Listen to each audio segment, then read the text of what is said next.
Going to live stream.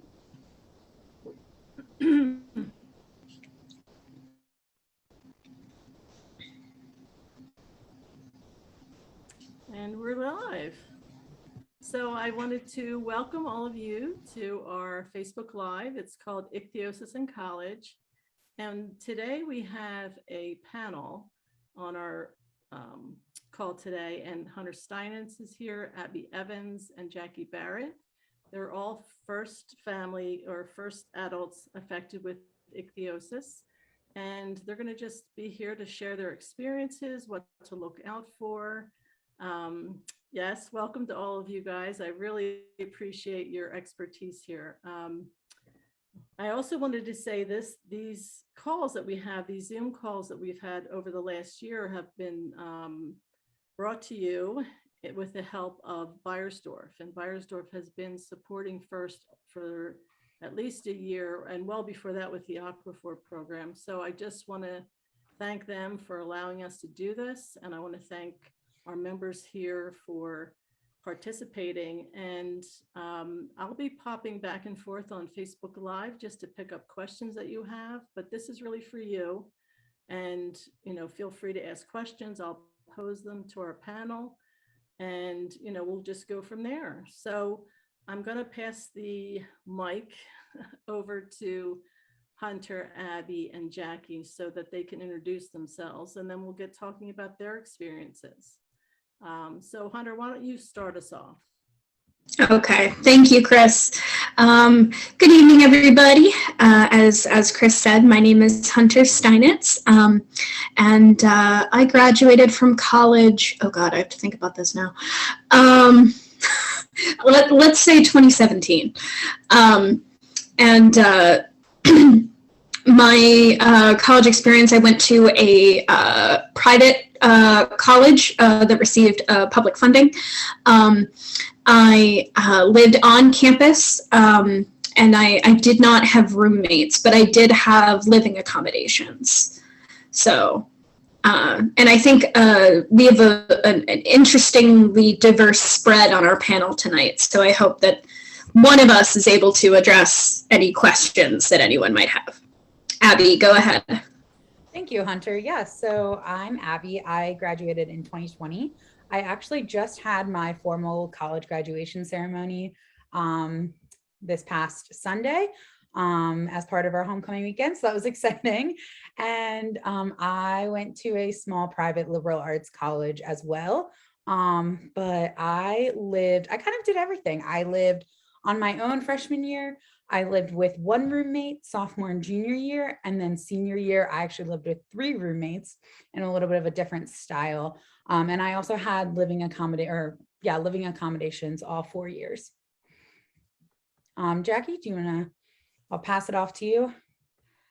Yes, so I'm Jackie Barrett, and I did the non-traditional route of college. I graduated in 1999 from community college, and then over time, I finally finished a bachelor's degree with starting some of it and then taking a break as work life became part of my life. And I finished my 4-year degree. My bachelor's in 2013 would have been the last year. So, and during that time, when I first started in college at community college, I did live with a roommate, which happened to be my brother. So it worked out. Him and I both were moving to the same town in the same time frame. So he was done with his schooling, working, and I was starting my schooling. And I did that non-traditional. I worked the entire time that I went to school, graduated with a 2-year degree in 3 years. And then I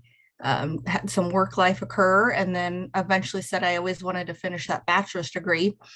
And I did that I started it at the University of Nebraska in Lincoln, and then a job took me to the Kansas City area, and I finished that bachelor's degree then at the University of Kansas, and they have a location here in the Overland Park area, which is part of Kansas City. So I did that in a longer term route, but it's something that I accomplished. So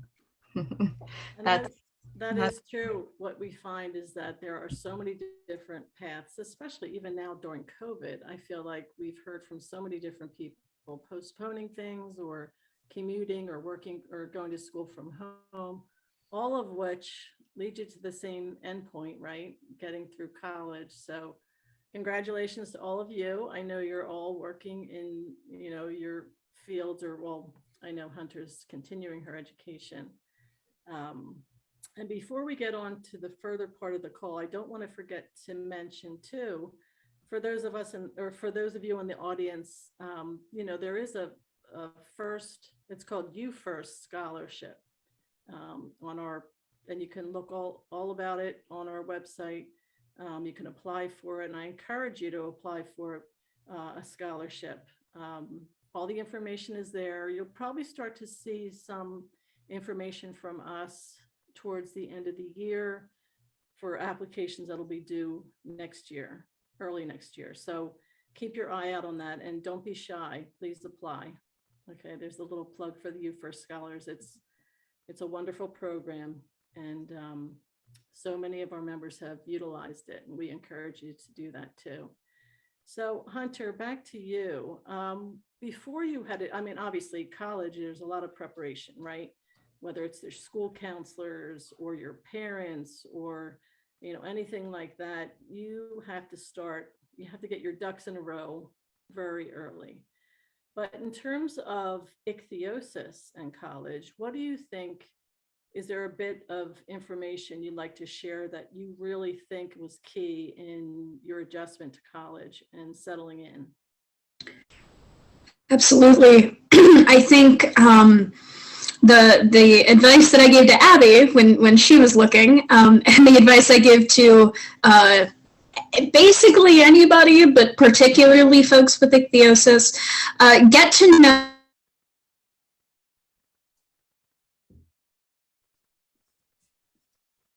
All of a sudden, I can't hear you, Hunter.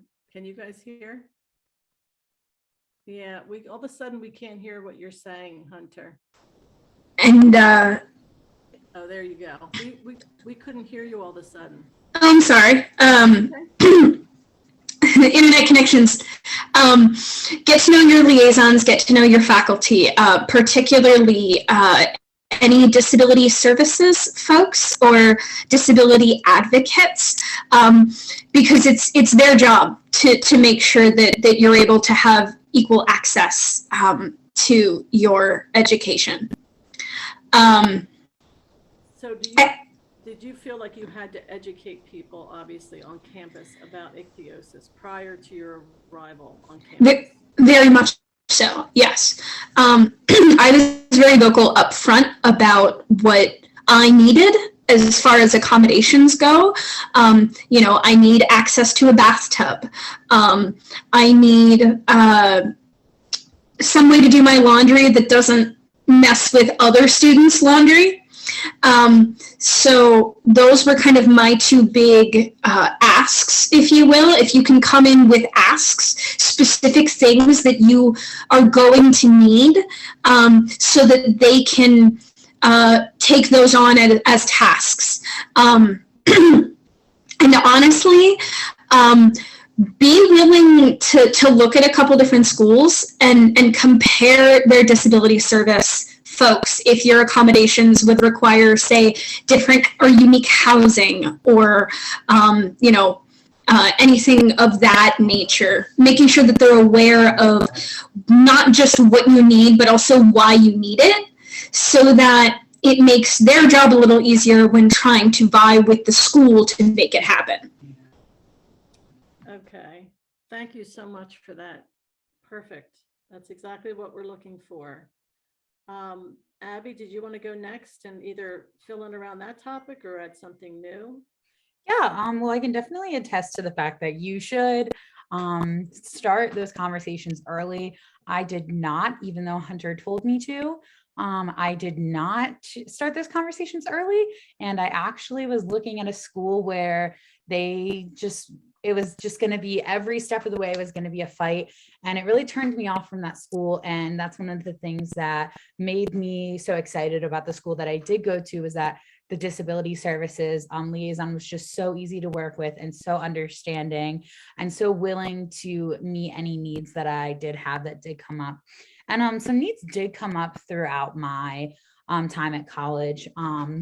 I didn't go in with a roommate, but I ended up finding someone that I became really good friends with, and her siblings actually had some medical needs as well. So she was very understanding of the fact that we might have to vacuum once a day or once every other day.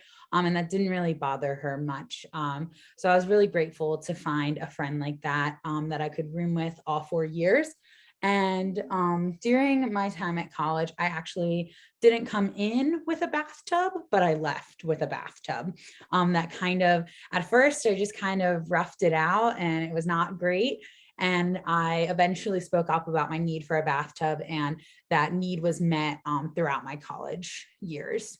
So, I mean, to help the other people in the audience, would you recommend, and I think I know the answer, to address the bathtub need prior to going? yes, definitely. I was so nervous as a high school grad that I wouldn't make any friends in college. And I was nervous that if I had a bathtub, that would mean that my room was separate from all the other freshmen. And that just really made me nervous. And that anxiety about making friends kind of overruled my anxiety about not having a bathtub. But like I said, I made wonderful friends in college. And I found a wonderful roommate that was so gung-ho to get an apartment with a bathtub and live in that area with me. That's perfect. That's so nice to hear. Did you when I was popping over to Facebook, I'm not sure I heard this. Was it a random roommate, or did you? No, I met her throughout, but I must say, and I think Hunter can attest to this as well, there were actually rooms and accommodations near the other freshmen that had bathtubs. In fact, some of the other freshmen, I know one freshman that did have a bathtub in her room. So I totally could have gotten that accommodation if I had spoken up at the time, which I, again, regret not doing now. And I feel like there's so many, you're so concerned with, you don't want to be different coming into college, but everybody has different needs. I feel like, quickly, someone in the chat is asking why we need a bathtub. And the easy answer to that is skincare. Part of having ichthyosis means aggressive skin maintenance. And for some people, showering is enough. They're able to get the moisture they need and to address unnecessary scale in a shower setting. For some, that doesn't work so well. And so we need a full submersion in a bathtub to really help and make that work. And as far as getting it, yeah, I went in knowing I need a bathtub. My room needs to have a bathtub. I did not have roommates, but that was more so out of my desire to make friends, is to not let that become a barrier. And it still was to some extent anyway, because homemates are homemates and they're going to do weird things. But yeah, that's that 2 cents for what it's worth. Oh, very interesting. And Go ahead. Jackie, did you have a bathtub in your apartment, or did you face these problems when you were getting an apartment with your brother? I didn't face those problems. So I'm one of those who can maintain with either.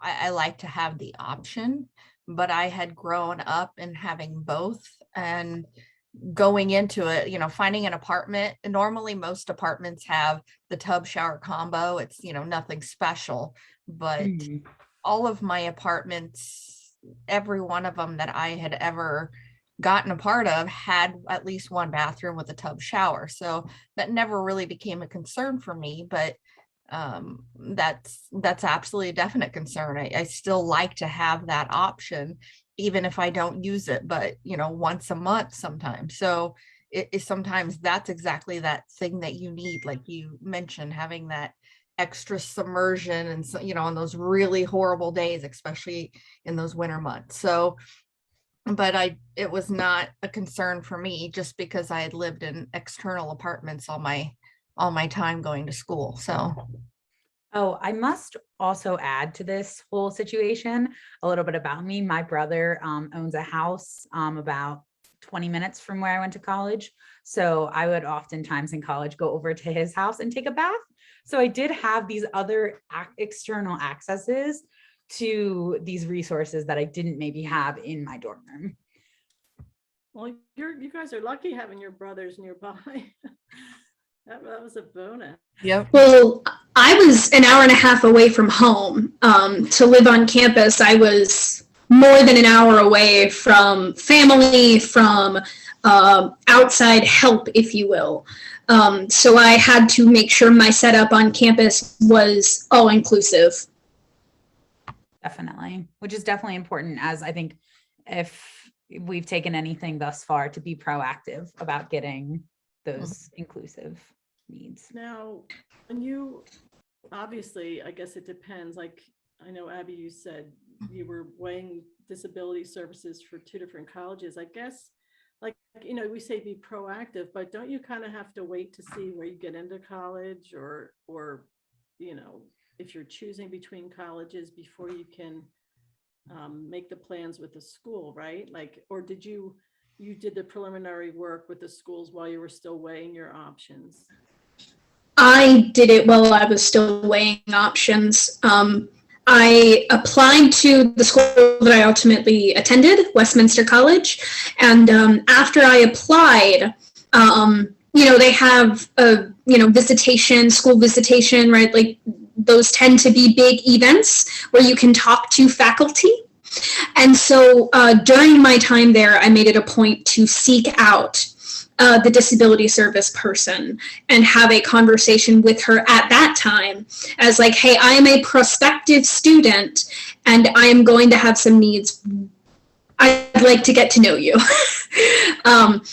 And so I think that's a really good tool to utilize those visits. Yes, to get to know the campus, to get to see the classrooms and that, but also get to know the facilities and get to know the staff, because they will be your biggest assets when it comes time to start negotiating what they're able to do. I mean, it is their job, right, on campus to help, to advocate for what you do need. I mean, did any of you have to, we talked about maybe having a single room. I know some of our members, especially that freshman year, they wanted a single room so that or air conditioning in their room.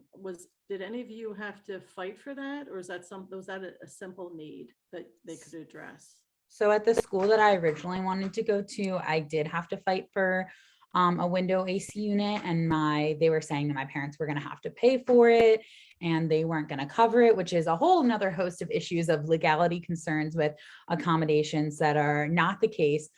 So I recommend everyone it seems daunting, but to be well informed about your rights when you go into college, and that you don't have to pay for accommodations so that you can live on campus just like any other student. That actually made me not go to that school and go to a different school. And I, unlike Hunter, did not talk to these people while I was weighing my options. So I did have to fight for it at that school, and I didn't end up going there. And then I went to a different school where they were so accepting of all of these needs. And actually a lot of students on campus had year-round air conditioning in their rooms for a variety of health reasons. So sometimes, at least for me, when I went to college, I felt like I have ichthyosis and I need year-round air conditioning, and I'm going to be the only one. And this is just going to make me stand out. And like, I don't want to stand out, but really like other people on my floor had year-round air conditioning. And honestly, all of my friends wanted to hang out in my room. That's what I was going to say. It was cool. Yeah, it was totally fine. Yeah, I was going to say there's a lot of colleges. I feel like the freshman dorms are the worst ones, and a lot of them don't have air conditioning. So that would be extremely important for our members to know that, to fight for that ahead of time. How about, I know several different types of ichthyosis. The feet are involved, and the long walk across campus. Did anybody have to fight for a dorm that was more centrally located? Or anything like that? For me, it was less about where the dorm itself was located because the way all the dorms were situated on campus, they were all within a 5-minute walk of just about every building on campus. The campus is not that big. But I know some other people, the issue was with parking. And parking passes, and particularly people who have like a handicap placard who are legally allowed and supposed to park in those spaces. And either other students not paying attention and disregarding the set apartness of those spaces, or even public safety and the people who go around and pick people who aren't supposed to be parked there and yell at you for it.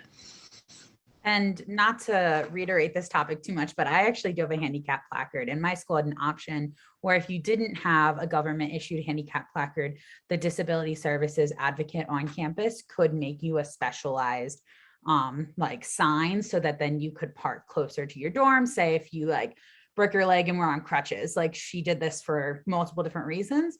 But I did have a handicap placard, and I did get a ticket one time for parking in a handicap spot, even though I had a handicap placard, but I was in a faculty lot and they ticketed me. And I just called my disability services advocate on campus and told her what happened. And she called the campus security and figured it out for me. So it's just another reason why it's so great to have people. I was so lucky to have her on my side and her supporting me, because those types of things do happen, unfortunately. Did you guys find that, I mean, obviously the planning to get to college, I know there's a lot of anxiety from our parents' perspective. Did you find that once you were on campus and you got to know the people that it became easier, or is that a battle you fought every year? I personally was very, very lucky. In my day-to-day life, I often do have people who stare or who ask questions, or, the normal ichthyosis spiel. But I actually didn't have many people asking me ever what was wrong with me, or ever making me feel different than anyone else. Actually, someone that I had gone to school with all 4 years, the year after we graduated, they finally asked me like, oh, do you have like something going on with your skin? And I was like, oh, yes, I do. But they never asked all 4 years. That could be a good thing and it could be a bad thing, because it's a great opportunity to educate people when they ask. But for me, it was really nice that because I went to such a small school, everyone pretty much knew each other. So after I made friends freshman year, and those people who were close to me knew that not many other people asked, and my friends could almost advocate for me on my behalf. Oh, that sounds like a great group of friends.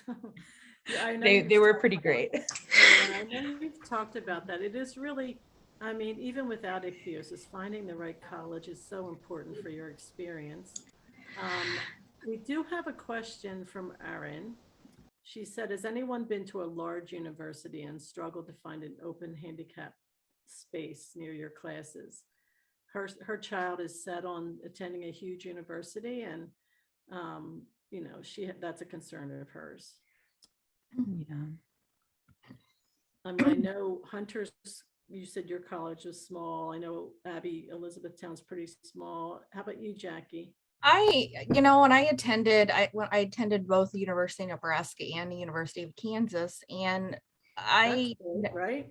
Yeah, That's both really are big. large, both are very large universities, and I never had to and never have utilized the handicap, just because I felt like I don't have the need. Plus the heat is really the biggest factor, and most of the time I'm able to accommodate by parking in a certain area and not having to walk super far. So there's just been so many areas, so I never had that need. But to me, I'm thinking just the experiences that I've seen at those schools, I feel like there are spaces open, at least from what I could see. Now, when it comes to some of the larger schools and their specific student lots, I can't for say that I exactly remember, because as I did my as I did my first few years at a community college, I feel like there were probably open spots, but again, it's a community college, so the public wasn't as large. But when I went to the university and I went to my last few years, I was at a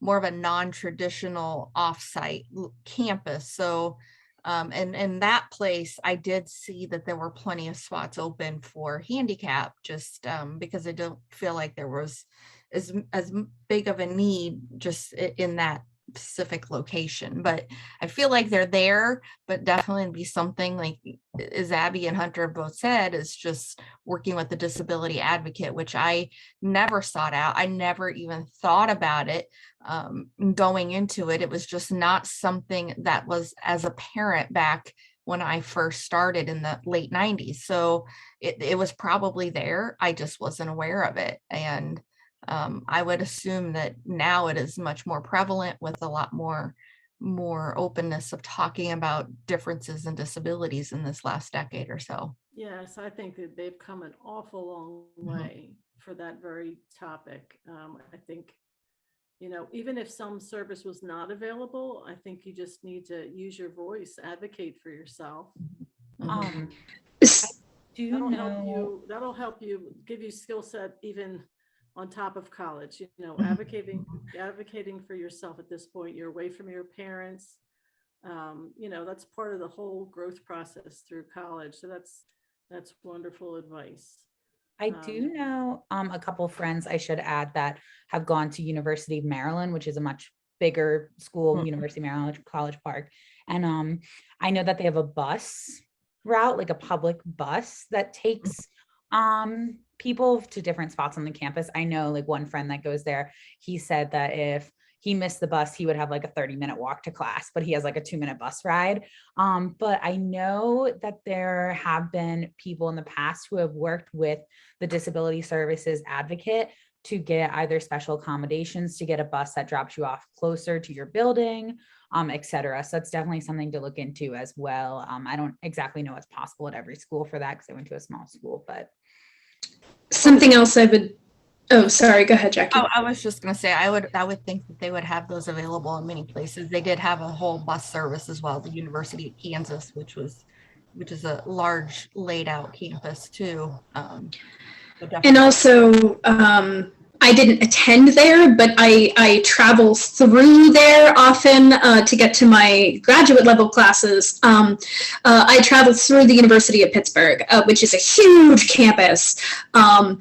And they have free public bus fare for college students, a 2-minute bus ride instead of a 20-minute walk.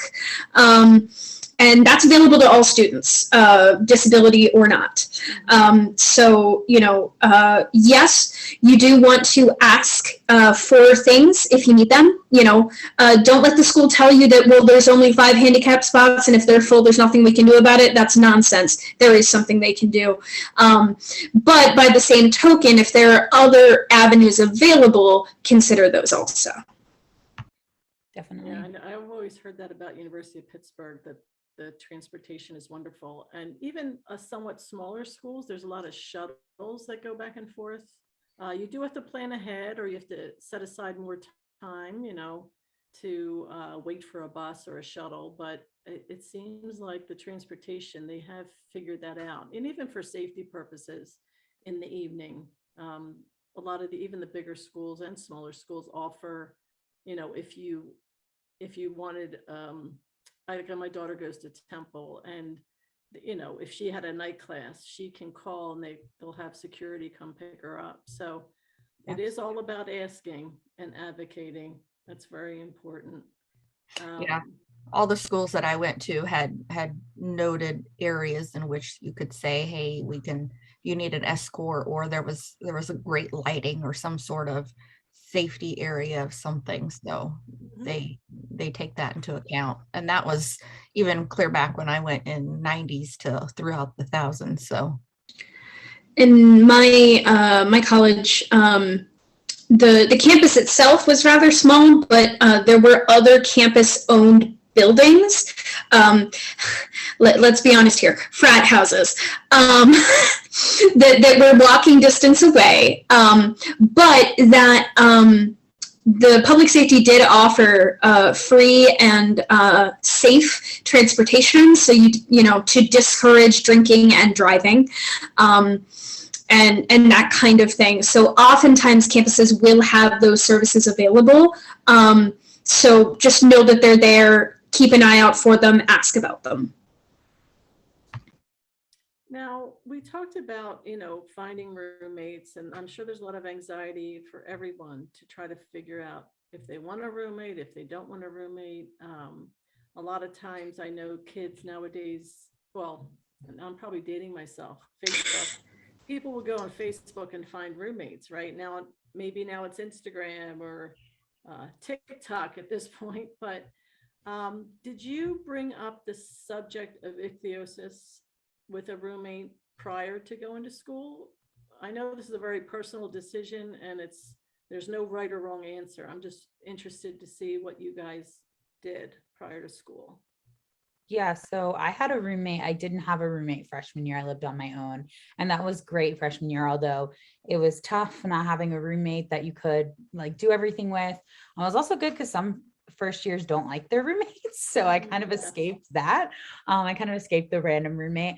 But with my roommate that I had sophomore year, I mean, it's obviously pretty obvious just by looking at me, if you spend time with me, that I have a skin condition and that sometimes it sheds, and maybe she didn't know the extent of that, but we had hung out a lot before. So I think she knew kind of what was going on. And then I had said before, like we had kind of talked about basic things like, you're okay if we have to vacuum more often, or you're okay if we have to keep the room cooler because I can't sweat and it's going to be hot out, so we need to turn the air conditioning on.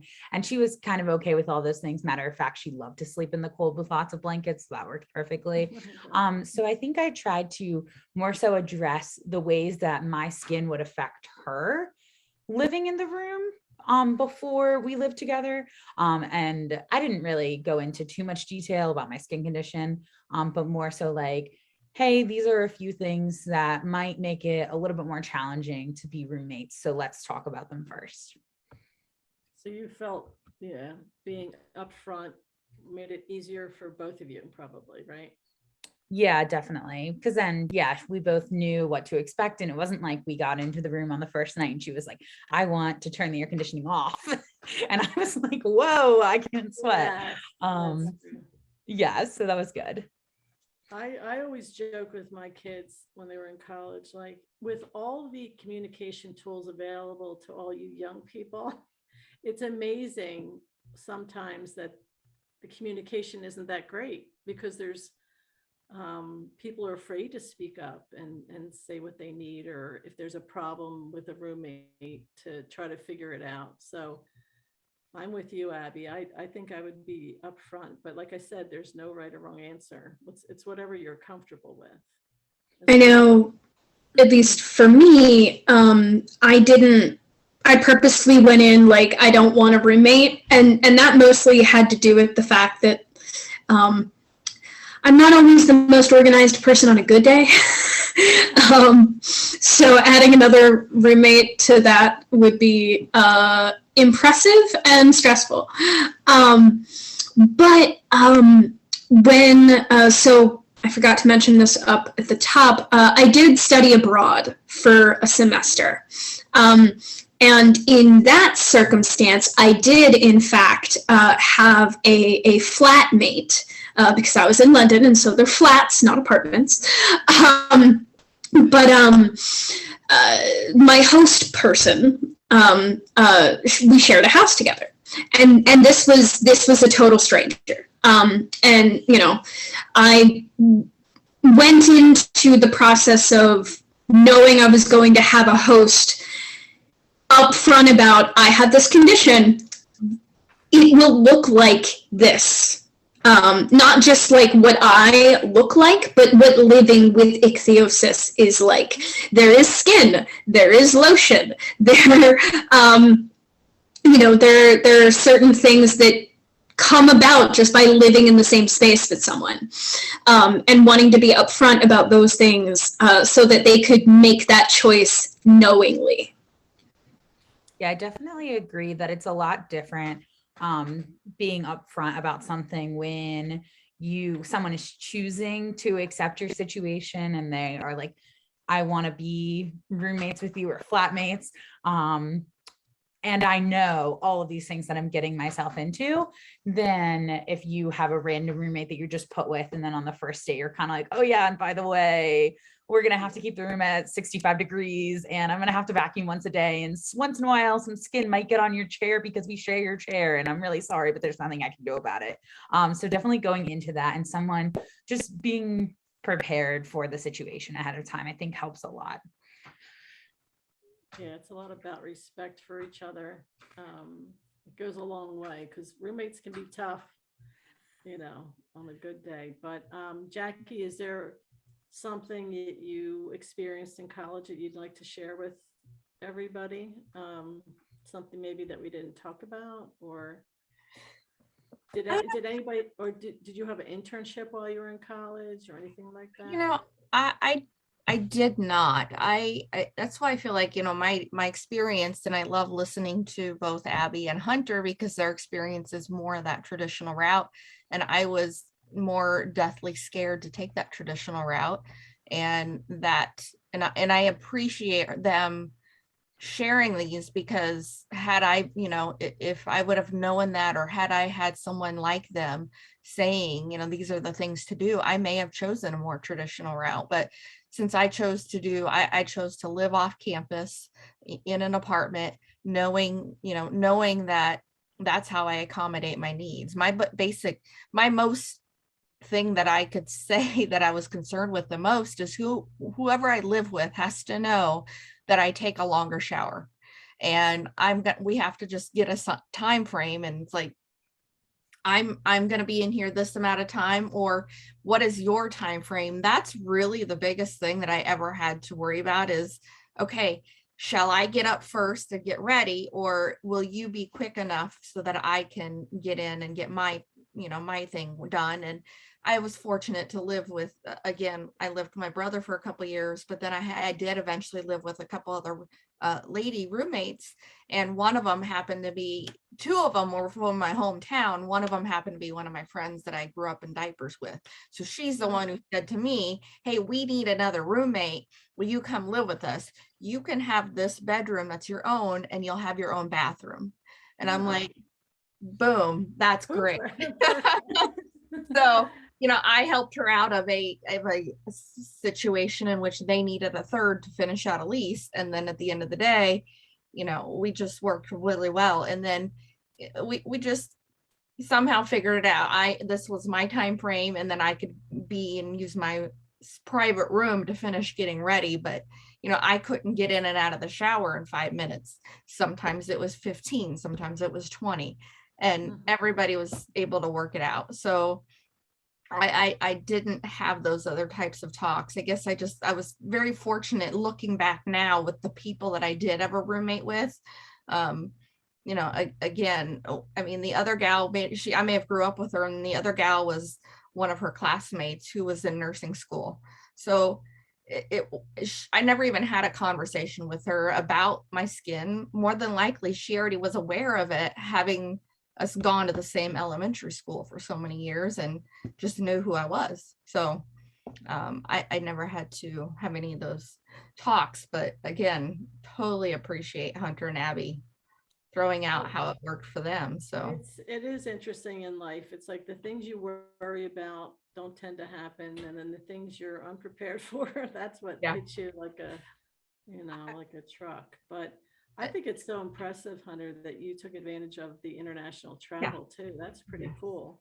Was there anything extra like that you really had to face? I know the temperature over there is probably, well, maybe not, because it's not that different. We're still in the northern hemisphere, and it was still fall, so it was pretty chilly, and it's London, so it was absolutely raining 90% of the time. But actually, one of the things that So I was living in a different part of the city than my cohort, just because of proximity, right, to where we were taking classes. Because walking farther distances is harder for me, they actually set me up about half the distance than what my other classmates had to deal with. So if they had a 45-minute subway ride, I had a 15-20-minute subway ride, to give you an idea. So that was something that I don't know that I ever outright asked for, but they kind of did. It also kind of helped that my two professors who came with us on that trip were living in the same general area that I was. So I was kind of close to the professors in case I needed anything. They were nearby. But I was farther away from my classmates, which presented some other just social challenges of, being isolated from the people that I'm already isolated from because I'm on the other side of an ocean. But that's a whole other kettle of fish. Abby, you were going to say something before. Oh, no worries. I was just going to say, Jackie just reminded me of how worried I was before I went to school or to college. I was just so nervous about making friends, and I was so nervous about getting in, which looking back was just dumb. I have fine grades. Like it was just dumb, but I was so nervous. And I had nothing to worry about, but I was so nervous, and I just kind of forgot. And Jackie reminded me of it, that everybody has needs. And you don't realize it, but like for example, my roommate senior year, who was also my roommate sophomore and junior year, but we had an apartment senior year and we had a full-size fridge. And she said up front, like, I'm gluten-free and I can't eat in the school cafeteria. So I'm probably going to take up more area of the fridge, just like letting my other roommates know. And it was such a great example of like, everyone has different needs in life, and everyone needs, like, her accommodation was more space in the fridge. And we were all just so accepting of that. And didn't even think twice. Like we were like, of course you can have more space in the fridge. Like, so I guess Jackie just reminded me that I guess I would want everyone on this Facebook Live to know that like everyone has needs, and asking for someone to help you meet your needs is not too much. Absolutely. Thank you, Abby and Jackie. And also, I'll add to that, going into college, everybody's scared. Like the other students, they're nervous. They're away from their families for probably the first time or something. They're worried about making new friends. You're worried about making new friends. Guess what? You can bond over both being scared. There's, being willing to communicate about what you need is important. But also so is listening to the people around you. And because oftentimes you'll find that your needs are met by things that they do. And really, what I think moving to college, you're breaking away from your hometown. Maybe some, you've known the same people your whole life in many cases, and then you go to college and your whole world is wide open. I mean, the different types of people. I mean, everyone has a different life experience. I think that's universal, no matter where you go or who you meet. Did any of you consider the temperature of an area before like applying there? Did you ever think, it'll be too hot, I'll overheat, or too cold and my skin will be too dry, anything like that?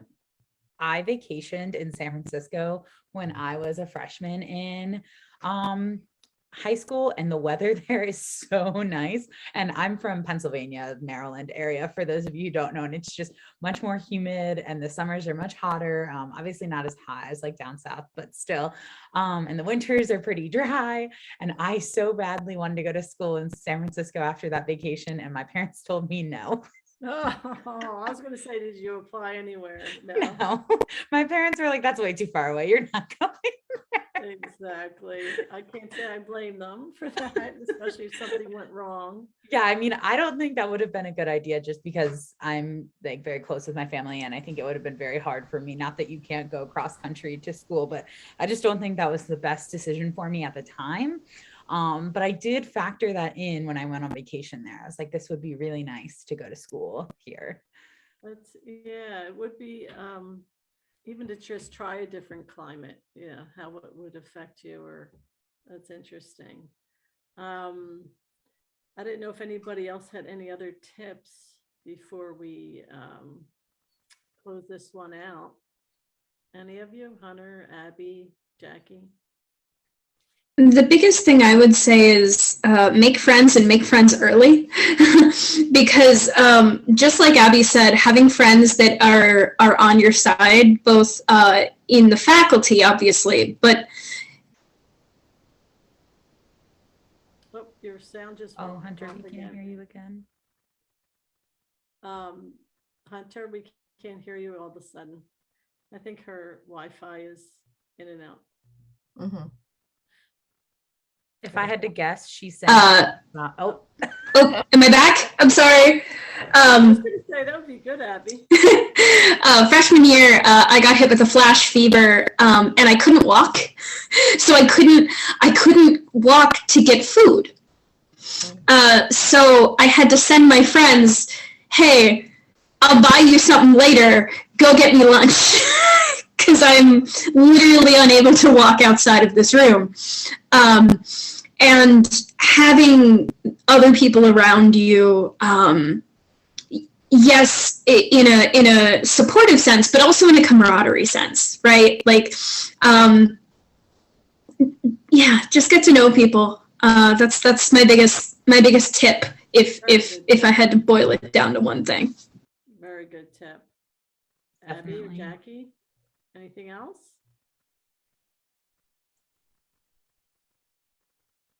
I suppose not. I was I wondering. think let me just double check Facebook to see if there's any last minute questions here. Everyone's just said thank you so much. Very helpful to have these ideas. Let's not let the conversation end there. If as these comments, please ask questions or contact the office, and I could put you in touch with one of these guys. They'd be happy to help you or answer a question. It's always nice to see the next step ahead and people that have walked that path. So thank you again, Jackie, Abby, and Hunter. You're a big help, and a lot of people look up to you guys because you've been there. And I'm sure we'll tap into you guys again to try to hear about your business experience or your working life experience. So don't hide, I'll find you. Yeah. But like I said, thank you again. And one other thing, Beiersdorf, I mentioned they helped sponsor this session. They're also offering for 18-year-olds to like 26-year-olds, and Hunter and Abby have been involved in this from the beginning, but they're offering a whole program of mentorship and, learning life skills, learning interviewing skills, eventually coming into the office at Beiersdorf. Currently, they're offering a Strength Finders course. So if you're looking to see where your strengths lie and maybe where your future job search will head, or where you'll be the most successful, please let me know and I can add you to the program. It's not too late. There's going to be a lot of really interesting and impactful programs ahead for you guys, and I don't want you to miss out on it. So if you are interested and you're listening to this, or your parents are listening to this, please give me a call or email me and let me know, and I'll be sure to add you. So, Great. Yeah, great program. I haven't been a part of that, but I have been a part of others in which they do a little bit of personality or some sort of resume and cover letter. If you don't have an access to that, in your high school, take advantage of it, because it changes over the years. Just because of what I was taught, 20 years ago, things change all the time. So I agree. That sounds like a great program. And if anybody gets a chance to take advantage of it, I highly encourage that. I Yeah, it's agree. definitely very special that Beiersdorf wants to be in our corner, and anytime anyone wants to support you to do your best, I definitely try to take advantage of it. So And they will be at the conference. So, hopefully they'll get to meet everybody. It's not all this virtual stuff. We can't wait to see you guys. So there is one more patient support forum that's coming up in November. It's in Delaware. If you're anywhere near Delaware, we'd love to see you. Also, the national conference information is all on the website. If you'd like to apply for a scholarship, please do. Do not be shy. But you can also book your hotel. You can find out more information about the national conference right on our website. So that's a wrap for this session. And thank you so much for all of your time. I really, really appreciate it, as always. And everyone else, have a great night. Thank you so thank much. you, Chris. See ya. Bye. Bye.